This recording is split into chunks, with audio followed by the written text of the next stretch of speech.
Contact light. Okay, engine stop. APA at a descent. Mode control both auto, descent engine command override off. Engine arm off. 13 is in. We copy you down, Eagle. Houston, Tranquility Base here. The Eagle has landed. Roger, Tranquility. We copy you on the ground. You got a bunch of guys about to turn blue. We're breathing again. Thanks a lot. And we're getting a picture on the TV. There's a great deal of contrast in it, and currently it's upside down on our monitor, but we can make out a fair amount of detail. Okay, Neil, we can see you coming down the ladder now. Sunday, July 20th, 1969. Around the world, nearly 1 billion people watched this moment on television as the first man from Earth prepared to set foot upon the moon. At the foot of the ladder, the lamb footbeds are only depressed in the surface about 1 or 2 inches, although the surface appears to be very, very fine-grained as you get close to it. It's almost like a powder. Ground mass is very fine. I'm going to step off the lamb now. That's one small step for man, one giant leap for mankind. I believe that this nation should commit itself to achieving the goal before this decade is out of landing a man on the moon and returning him safely to the earth. All that we have accomplished in space, all that we may accomplish in days and years to come, we stand ready to share for the benefit of all mankind. As we explore the reaches of space, let us go to the new worlds together, not as new worlds to be conquered, but as a new adventure to be shared. Since the earliest time, man has imagined this moment, the moment when his fellow man would make the first journey to the moon. Now the time had come. In the 6th decade of the 20th century, the ancient dream was to become a reality.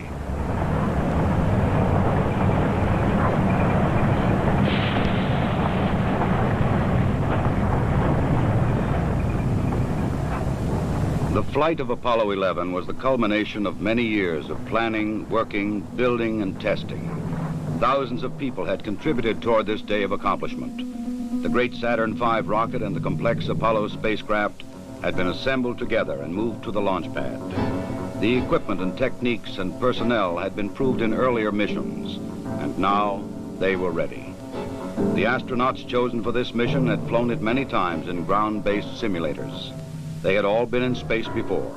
They had trained carefully and well, and now they too were ready. Astronaut Michael Collins would pilot the Apollo Command Module.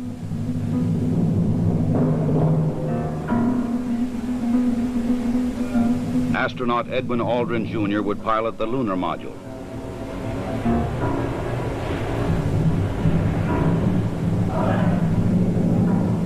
And astronaut Neil Armstrong would serve as mission commander. Armstrong would be the first man to step upon the moon.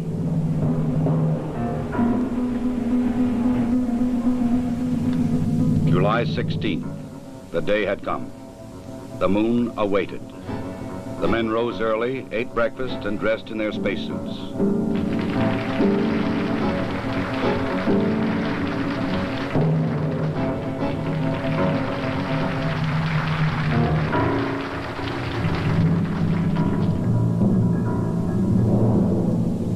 Other astronauts had made this journey to the launch pad, but never with such anticipation. 9:32 a.m., July 16th.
3 hours later, the Apollo command module moves forward to extract the lunar module from the third stage of the launch vehicle. Both are moving at more than 17,000 miles an hour. Docked together, they will sail 250,000 miles across the sea of space and into orbit around the Earth's nearest neighbor. Willie Steele, how are you reading, Mike? Oh, loud and clear now, Mike, and we understand that you are docked. During the 3-day journey to the moon, the astronauts kept busy. Checklists, navigation and observation, housekeeping.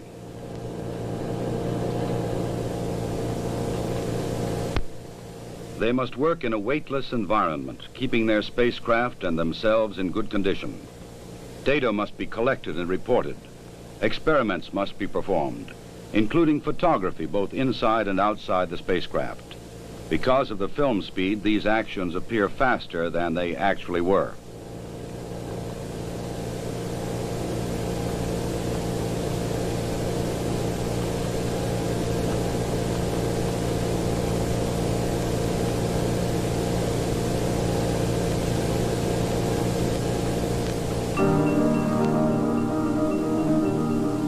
July 19th. Apollo 11 slows down and goes into orbit around the moon. The bright blue planet of Earth now lies 238,000 miles beyond the lunar horizon. Astronauts Armstrong and Aldrin, now in the lunar module, separate from the command module.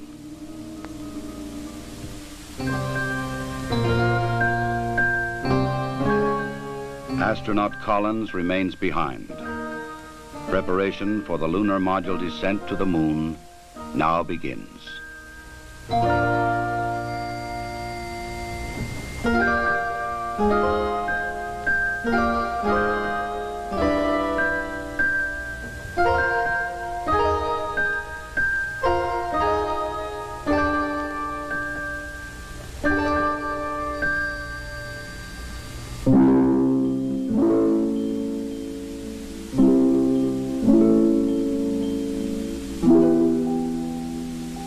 The command module assumes the new name, Columbia.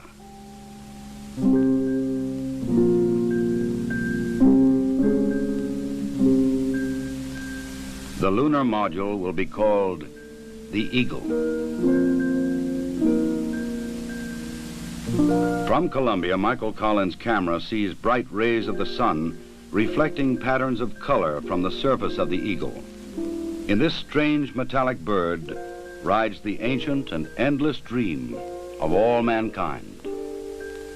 The command pilot can see detail which his camera cannot record. The 4 landing pads of the lunar module are fully extended and locked in place. The Eagle is poised and prepared for its descent to the lunar surface.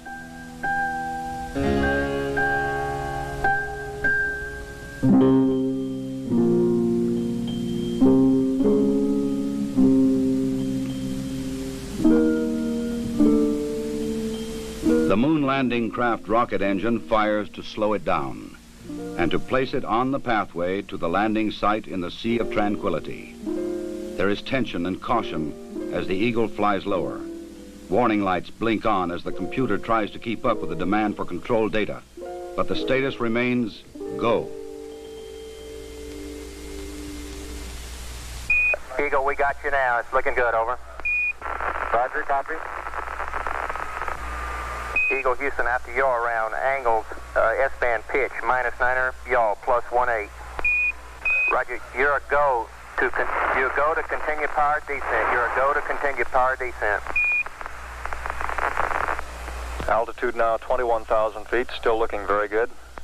Velocity down now to 1,200 feet per second. You're looking great to us, Eagle. Give us a reading on the 1202 program alarm. Roger, we got you. We're going at alarm. Good radar data. We're now in the approach phase, everything looking good. Altitude 4,200. Houston, you're a go for landing, over. Roger, understand. Go for landing. 3,000 feet. Copy. Alarm. Altitude 1,600. 1,400 feet, still looking very good. 700 feet, 21 down. 33 degrees. 100 feet down at 19. 1201. 1201. Roger, 1201 alarm. We're go. Same type. We're go. Altitude, velocity light. 3.5 down. 220 feet. 13 forward. 11 forward, coming down nicely. 200 feet. 4.5 down. 5.5 down. 60 seconds. Lights on. 6. Down 2.5. Forward. Forward.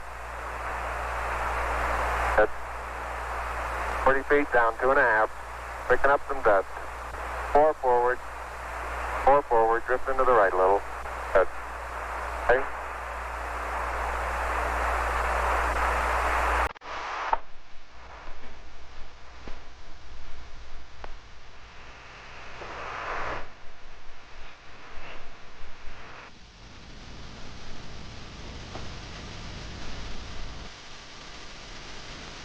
The window, Armstrong and all could see human eyes never seen before.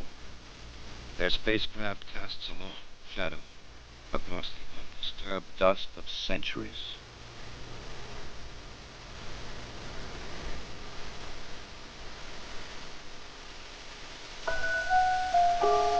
Seven hours after landing, after careful preparations for later ascent were completed, Armstrong opens the Eagle hatch and begins his climb down to the surface.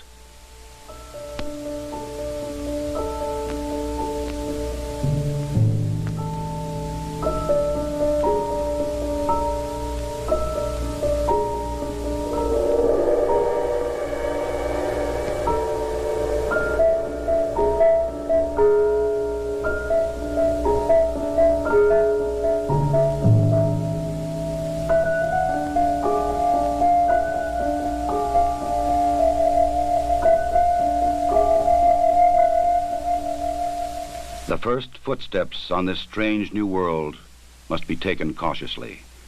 The moon has only 1/6 the gravity of Earth. The nature of its surface was still unknown. I'm going to step off the limb now. That's one small step for man, one giant leap for mankind.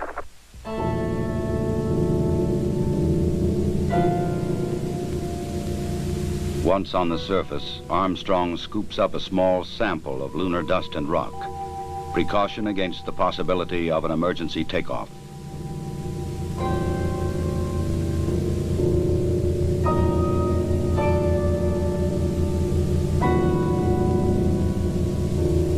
According to plan, astronaut Aldrin now descends from the Eagle. He and his equipment would weigh 383 pounds on Earth. Here, they weigh about 66 pounds.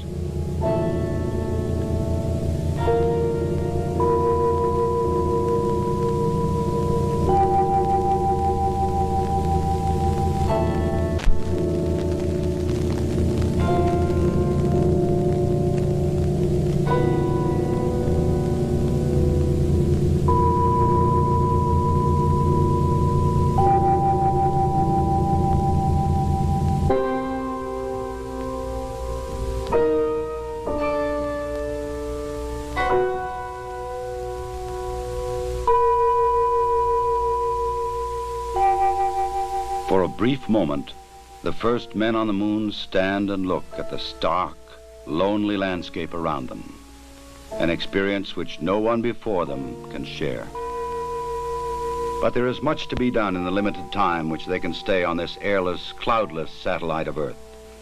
This sheet of metal foil traps and holds particles from the sun, the so-called solar wind, or barrage of solar energy, which constantly strikes the moon's surface. Results of this experiment will be taken back to Earth to reveal new secrets to anxious scientists.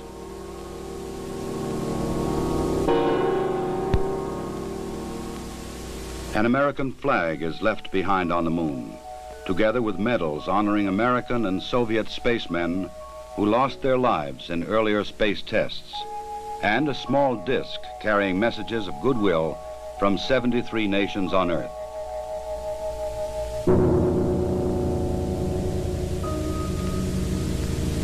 A plaque on the lunar module reads, "Here, men from the planet Earth first set foot upon the moon, July 1969 AD.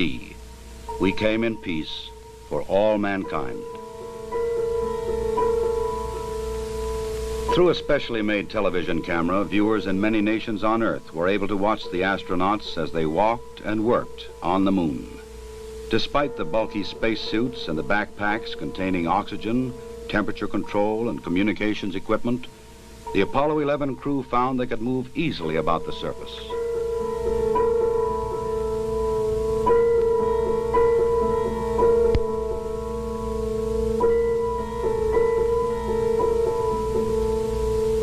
Because there is no wind or rain on the moon, these footprints will remain for centuries.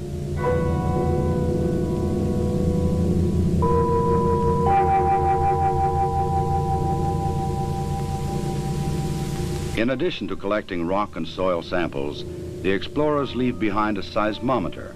This highly sensitive device would send back valuable information on external meteoroid impacts, as well as internal lunar movements.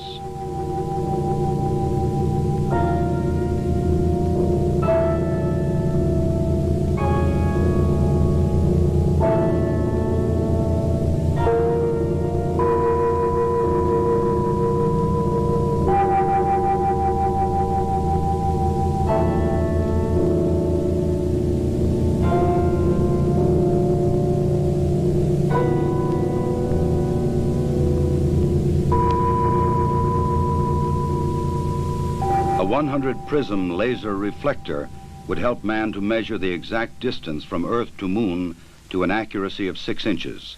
These were the first of many experiments which will be taken to the Moon to provide man continuing and increasing knowledge about the Moon and the vastness of space beyond. After 2 hours and 31 minutes, the first lunar explorers had completed their research on the Moon. A night of rest in the lunar module, countdown preparations, and they were ready to come home. Tranquility Base, Houston. Guidance recommendation is pings, and you're cleared for takeoff. Roger, understand. We're number 1 on the runway. 7, 6, 5, work stage, engine arm ascent.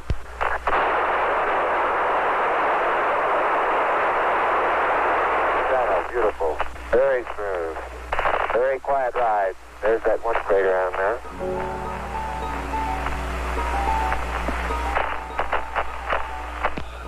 Feet high, 80 feet per second vertical rise.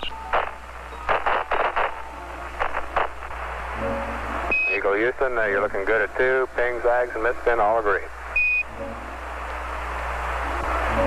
We're going right down US 1. Eagle Houston, going right down the track. Everything's great. Horizontal velocity approaching 2,500 feet per second. Roger. Some 120 miles to go until insertion. July 21st. The Eagle and its 2-man crew lifted off the Moon perfectly and climbed slowly to rendezvous and dock with the mothership, Columbia.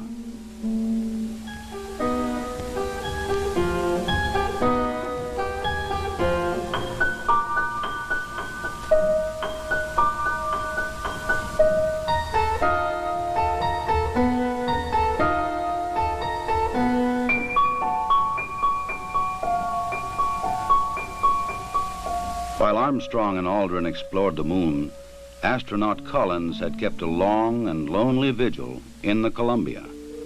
The approaching Eagle was a welcome sight.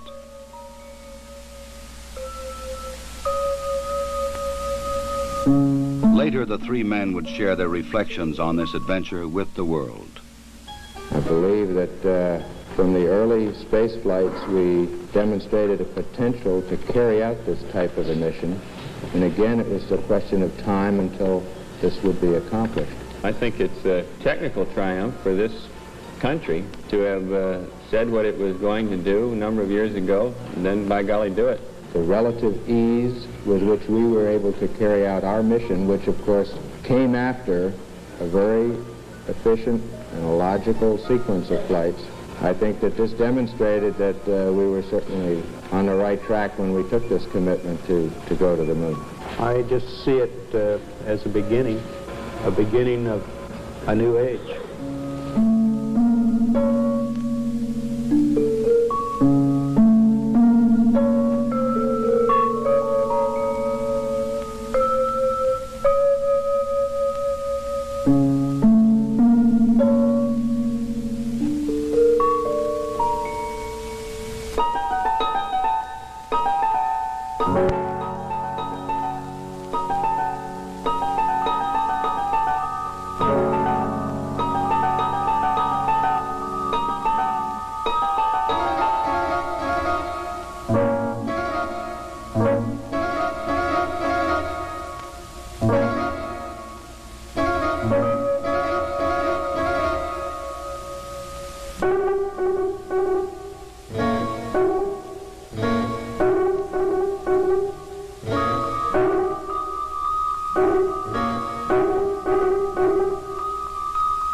Once again, the bright blue planet of Earth rises over the lunar horizon. For those who had witnessed man's landing in the Sea of Tranquility, the moon would never again appear quite the same.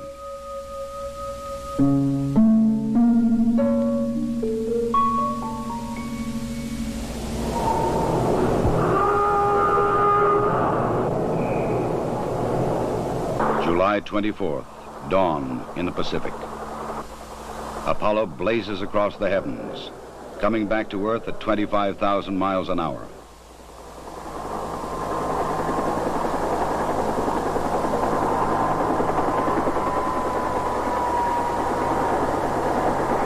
President Richard Nixon, who had talked with the astronauts by telephone while they were on the moon, was waiting aboard the recovery carrier to welcome the returning voyagers.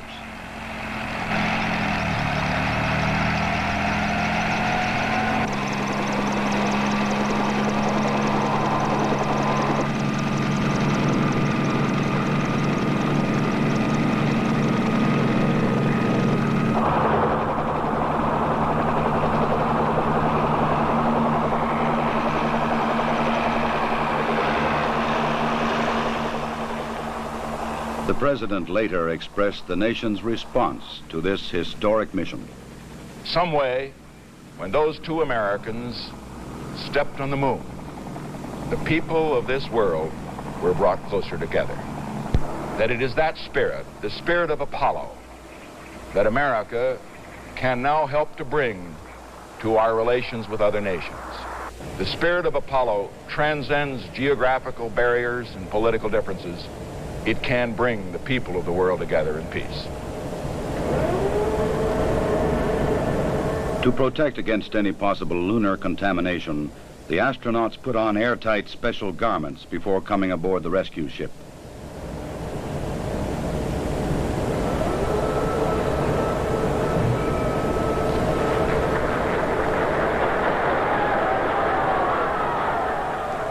They transferred directly from the helicopter to a mobile quarantine van, in which they would be flown back to the Manned Spacecraft Center in Houston, Texas.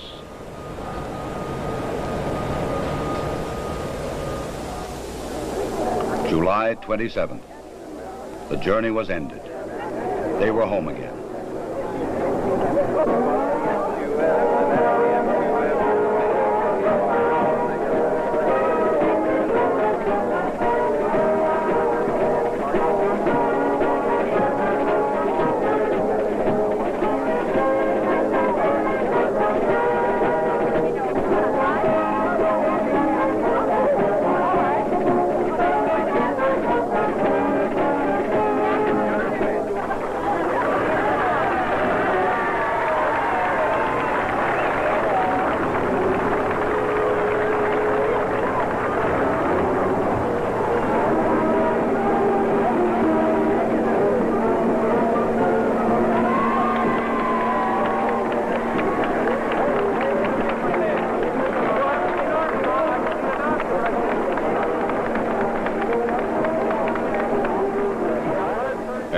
Initially, 3 weeks of isolation, medical tests, and mission debriefings.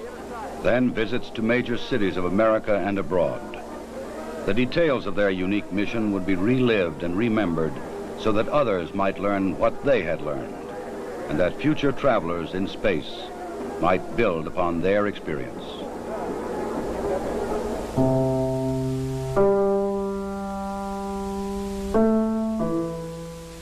The rock and soil samples brought back would be examined and analyzed by scientists in many lands. They would reveal new insights into the origin and the age and the composition of the moon, and perhaps new knowledge of the Earth as well. Already experiments left on the moon were sending back revealing new information.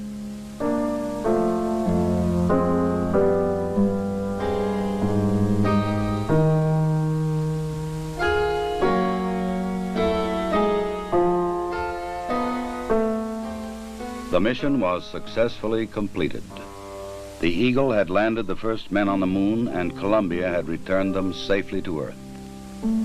Wherever man journeys tomorrow across the ocean of our universe, history will remind him that Apollo 11 was mankind's first encounter with a new world.